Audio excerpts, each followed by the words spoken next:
अस्सलाम वालेकुम दोस्तों, कैसे हैं आप सब। मैं हूं आपके हैदर अली शादिर हैदर डिवाइन कोड। उम्मीद है खैरियत से होंगे। दोस्तों आज इस टॉपिक की बात करूंगा मैं कि बारिश हो रही है हल्की हल्की। एक तो जानवरों का थोड़ा सेटअप देख लेना, क्योंकि हो सकता है सर्दी आ रही है पीछे से, तो ऐसा ना हो कि थोड़ा सा ठंड अचानक बढ़ जाए तो जिसकी वजह से जानवरों को कोई नुकसान हो। अच्छा, इसके साथ साथ जिन दोस्तों ने बकरियां पाली हुई, आज मैं उनको बताऊंगा कि उनको क्या करना है। जिनकी बकरियां हीट पे नहीं आ रही, या जो बकरियां बोलते हैं हीट पे लानी है जिनको, सही है, तो उनका क्या करना है हमने सेटिंग कि अच्छा खासा मौसम इस टाइम हो गया है। 1 से 2 दिन में आपकी तकरीबन बकरियां जो हैं दोस्तों, जो टाइम जिनका हो गया है, साइकिल पूरा हो गया है, वो हीट पे आ जाएंगी। तो ध्यान रखिएगा। बेसिकली वीडियो बनाने का मकसद सिर्फ इतना ही था कि मैं आप लोगों को बता दूं कि जिन दोस्तों के पास बकरियां हैं और वो हीट पे नहीं आ रही हैं, तो ये सबसे बेस्ट मौसम है। 1 से 2 दिन 3 दिन हद से हद बकरी लेगी, वो हीट पे आ जाएगी। हीट पे लाने का बेस्ट तरीका सबसे ये है, आसान तरीका, अगर बकरी को कुदरती हीट पे लाना है आपने, उसके साथ एक बकरा छोड़ दें। बकरा लाजमी होना चाहिए। बकरे की स्मेल से, बकरे की यूरिन की स्मेल से बकरी जो है ऑटोमेटिक हीट पे आती है, सही है। उसका जैसे ही टाइम पूरा होगा, और ये बेहतरीन मौसम है, इस मौसम में जानवर जो है, बकरे जो है ख़ास तौर से हीट पे आते हैं। परिंदे, बकरे, तकरीबन सारे ही जानवर आप देख रहे होंगे। मैटिंग सीज़न स्टार्ट हो गया परिंदों का भी, इसी तरह से बकरों का भी स्टार्ट हो गया है। तो बकरों में आपने जो है वो देखना है कि बकरी आपकी जो है हीट पे तो नहीं आ रही।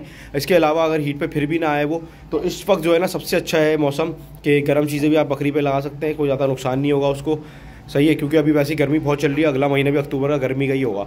तो अभी जब मौसम अच्छा हुआ है, बारिश हो रही है, ठंडी हवा चल रही है, तो आपने क्या करना है, दूध 1 पाव, उसमें 1 देसी अंडा आपने मिला के देना है बकरी को। इंशाल्लाह 24 घंटे में बकरी हीट पे आ जाएगी। नहीं आए तो फिर आपने रिपीट करना है। अगर दोस्तों हीट पे नहीं आती तो आपने जो है फिर से उसको रिपीट कर देना 1 दिन बाद, 1 पाव दूध में 1 देसी अंडे को। इंशाल्लाह 2 दिन में बकरी लाजमी, अगर उसको हीट पे आना होगा, वो हीट पे आ जाएगी। इसके साथ साथ दोस्तों आपने एक और काम करना है कि नर छुआरे जो होते हैं, नर छुआरे, वो आपको मिल जाएंगे किसी भी दुकान से अच्छे, और वो लाके आपने बकरी को खिलाने अपनी। 3-4 आपने सुबह में दे देने, 3-4 आपने शाम में दे देने। इंशाल्लाह बकरी आपकी हीट में आ जाएगी उससे भी, सही है। सरसों दे सकते हैं, सरसों आप दे सकते हैं, और सरसों से भी बकरी हीट पे आ जाएगी। मसूर की दाल जो होती है वो आप दे सकते हैं, वो आप दे दें, ऑरेंज वाली जो होती है, सही है, उससे भी बकरी आपकी जो है हीट पे आ जाएगी। और इंशाल्लाह आपका जो प्रॉब्लम है बकरी को हीट पे ना आने का, वो ख़त्म हो जाएगा। क्योंकि ये जो मौसम है ना, इसमें जानवर सारे कुदरती हीट पे आते हैं, सही है। तो हमें ज़्यादातर इसको जो है वो अवेल करना चाहिए कि जानवर जो है हमारे कुदरती हीट पे आ जाए, सही है दोस्तों। तो बकरियों पे ध्यान रखिएगा, बकरों पे ध्यान रखिएगा। हो सकता है हीट में आए जानवर, तो आपने फ़ौरन क्रॉस करवानी है और बकरा साथ छोड़ देना, सही है दोस्तों। वीडियो अच्छी लगे लाइक करें, कमेंट करें, शेयर करें, सब्सक्राइब करें। मैं हूँ आपका हैदर अली शाह, आप देख रहे हैं हैदर्स डिवाइन कोड। फिर मिलता हूँ किसी अच्छी वीडियो में। अल्लाह हाफिज़, अल्लाह हाफिज़।